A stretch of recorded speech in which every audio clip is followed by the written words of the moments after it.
Well, we're wrapping up our week here at Sandy Cove, and tomorrow morning we'll be headed to Washington, D.C. for a few days. We'll be visiting a couple of churches there and, of course, taking in some of the sights of our nation's capital.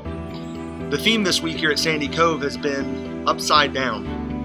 There are bunches of ways that this theme has come out this week, and one of the ways that it's come out is through a family devotional that they've handed out every evening with the expectation or the desire or the encouragement that you complete that devotional by the next morning as a family. And each morning, as the families would gather for a time of worship and the teaching time, they would pull a name out of kind of the bin of ones that have been returned, the devotionals that have been returned, and they'll call that family up onto the stage. We actually got to do this once, and we had the opportunity to kind of help unpack for the rest of the group the previous night's devotional.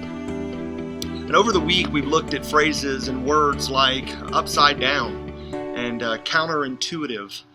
The word backwards was the theme of one of our devotionals, and the link of each of these words to the life of Jesus and ultimately to our lives as people who are choosing to follow and pattern our lives after the person and the teachings of Jesus. I mean, if you think about it, Jesus' ministry and his life was just completely upside down, right, from what people expected.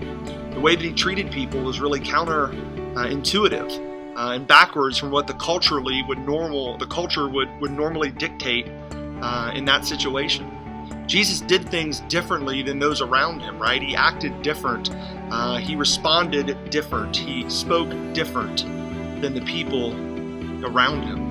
And our challenge as families this week has been, one, to recognize the difference in the life and the ministry of Jesus, but two, and perhaps most importantly, to evaluate our lives and our lives as a family and ask the question, am I different in the same way that Jesus was different? Do I treat people differently from those around me and how they treat people? Do I respond differently than those around me respond? Do I speak differently than those around me speak? I mean, here's the thing.